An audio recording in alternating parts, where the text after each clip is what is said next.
Limoranya kwa Ramogi kamora mora maintiere machiegni chenro mar kagi kacha magi emoko kuom weche mawamiyo pek.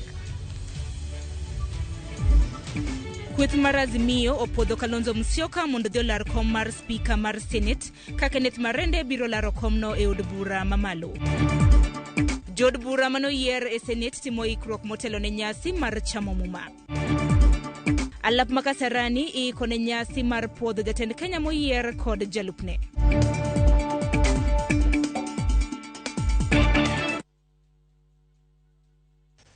Machiegni nyinga Simfros Okinda. Kweth mar Azimio One Kenya Alliance oyango Kalonzo Musyoka mondo odhi olar kom mar spika mar Senate kaluwore kod lai mar Azimio. Stewart Mazayo bedo chwal mondo lar kom jalup spika ma Senate.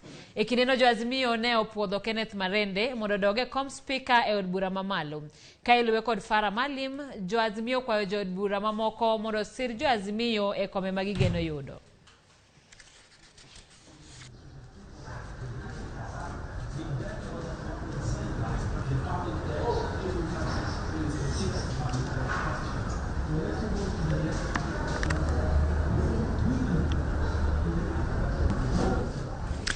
Kawadhi nyime en jatend Kenya Uhuru Kenyatta.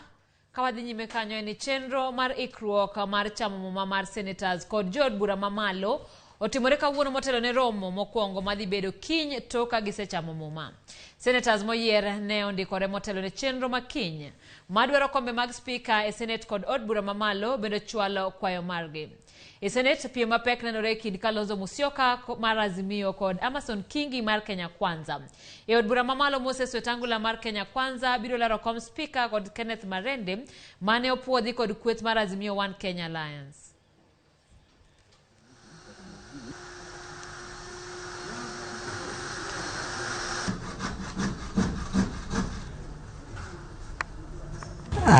If for you to run as speaker, there is a qualification you need to meet, is that you should qualify to be elected as a member of the National Assembly, but you ought not to be a member of the National Assembly. So that is a qualification, that you are qualified to be a member of the National Assembly, but you are not a member of the National Assembly.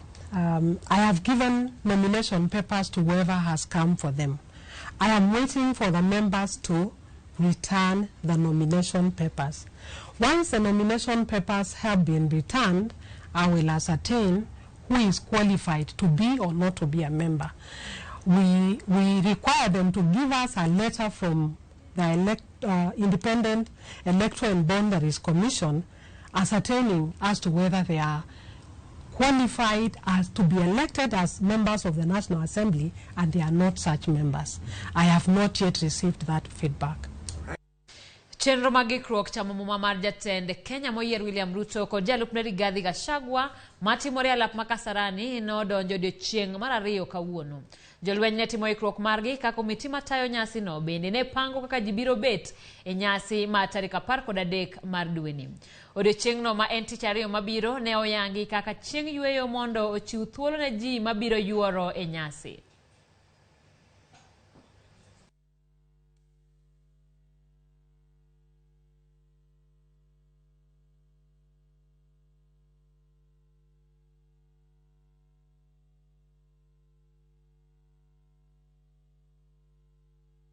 The county Makisumo kama tend duon buch ODM e county no ka hotel negi kod ngira yecho lweny oyango ni MCAs manyien ni kod thuolo mar yiero ng'ata e kom speaker gino ma igeno tim sa asaya. Kata kamano ayecho wacho ni negi ndiko barua ne tend duon buch ODM kotel negi kod jagoro Edwin Sifuna banka MCAs ne obago romo ma onyisogi ng'ano magineno ni ber katelo negi. Owacho ni barua no yango jochung' adek moting'o Samuel Ong'ow, Speaker Masani Elisha Oraro kod okil Samuel Onyango.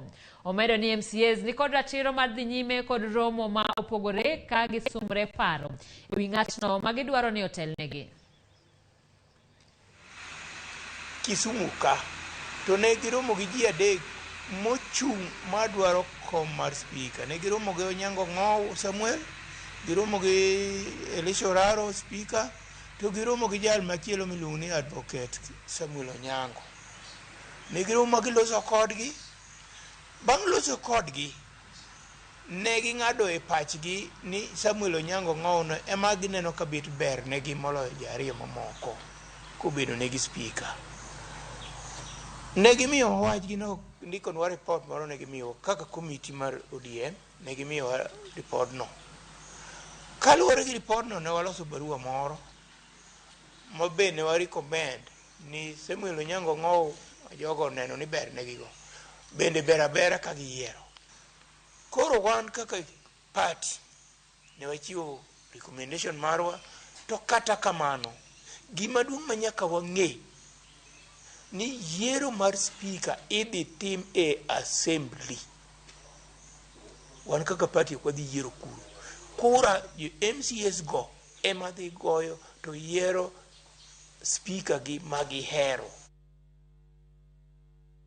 Jolup adek mawuok e dho wadh nam sub county Mabondo koro yudo thieth e od thieth mag Otagulu bang' kane omonjgi gi jonjore mag nam e nam ma Victoria otieno manyoro. Jolupo go ne odhi lupo mana kaka pile e kama ne giyude masira makamano. Jonjore go ne ogoyogi gi ojala gi rungu mohinyogi kabisa. Jakom e dho wath manam Johannes Munyolo wacho ni kwan mag jonjore mane okelo masira makamano gin ji 5 ma bende bang' monjogi ne okwalo irgi injin mar yie kaachiel gi omenda maromo $200,000.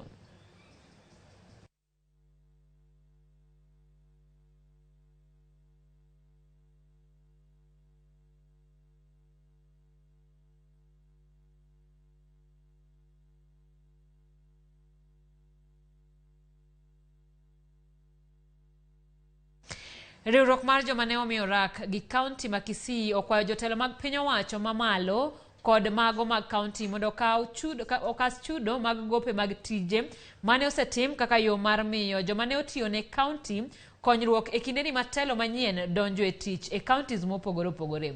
Gikwayo jatend Kenya moyier William Ruto mondo otine jo Kenya duto mar jiwo chumi mar piny Kenya ka gikwayo jo Kenya mondo osidh lwedo telo manyien.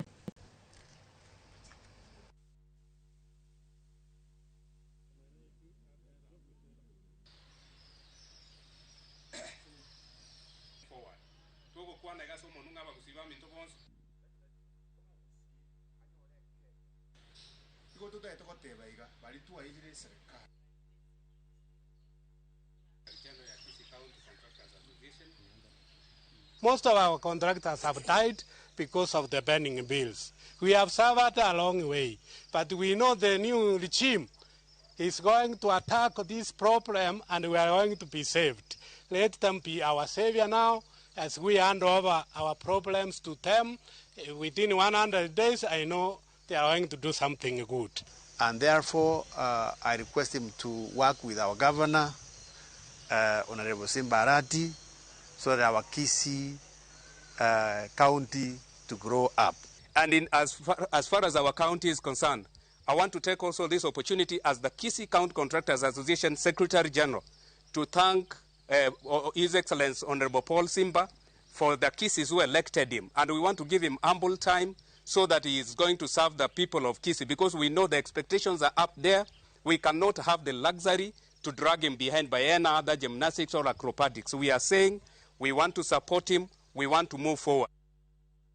Gavana moyier ma Mombasa Abdul Somad Nasir owacho ni gidhi luwo chik mar doho mar loro moko kuom kuonde puko taka tok riwruoge mopogore opogore tero gi e doho ne wach taka.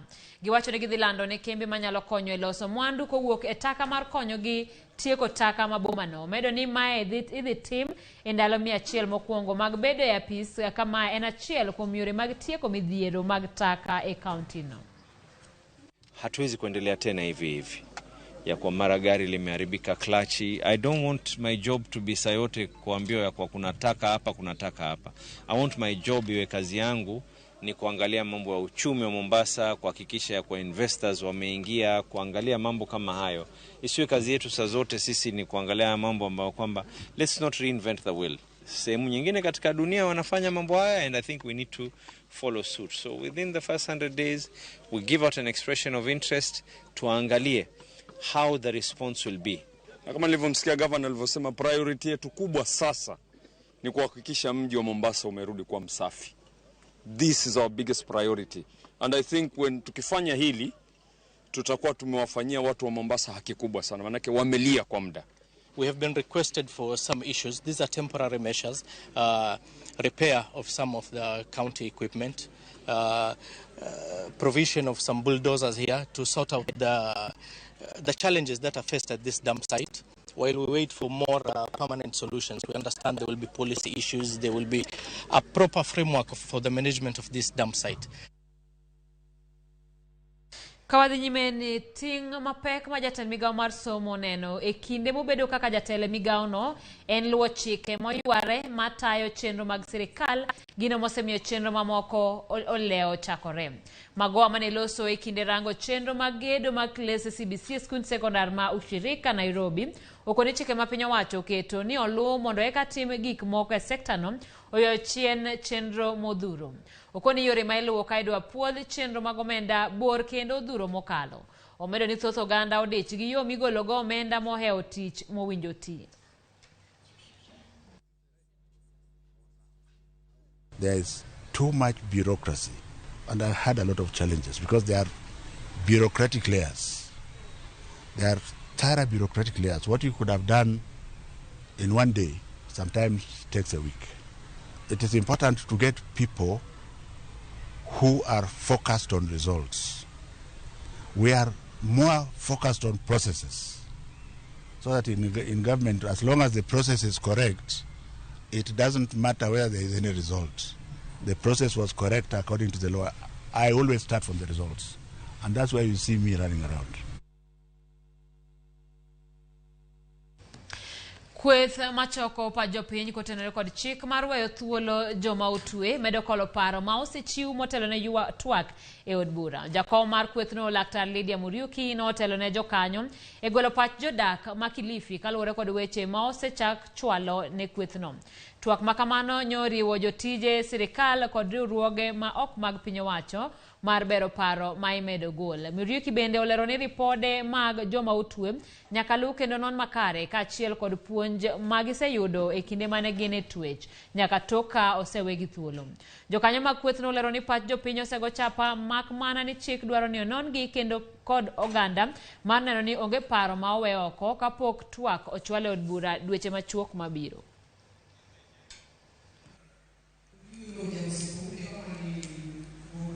Tungetaka power of mercy process iwe very open, very transparent, na iwe accountable, na hata iwe na feedback. Nikiwa jera nimeapply for mercy, nikitaka kujua petition yangu imefika wapi, nijue kwa haraka sana. Kujibu hiyo swali ama respond to that, we have now digitized the entire petition process, what we are calling the electronic petition management information system. Aliyejera akitaka kuomba msamaha anaingia kwa mtandao, akitaka kujua application yake inafika wapi anaangalia, akitaka kujua kama ni scheduled for interview pia anapata. Kama umerekebika and you approve yourself, uwe ni mwananchi mzuri, kuna kitu inaitwa sealing the criminal record under condition of pardon. Utakuwa umetimiza hiyo masharti yote, umetoka jera, umekuwa katika hiyo miaka na wewe unaendelea kufanya kazi yako. When you apply for the police clearance certificate, hiyo record itakuwa under seal na unaweza kupata the police clearance certificate. Kama pale katika ile miaka pengine miaka mitatu amekaa na sisi pale, ni lazima tueleze huyu mtu tabia yake ilikuwa vipi. Katika kueleza tabia yake ilikuwa ni kivipi, tunahusisha walimu wa dini wala ambao tuko nao. Yeye pia ataandika recommendation yake. Taaluma ile ambayo amejifunza kama ni useremala, kama ni nini, tunaweka pale. Ndio inatilia mkazo kwamba huyu mtu kweli amerekebika.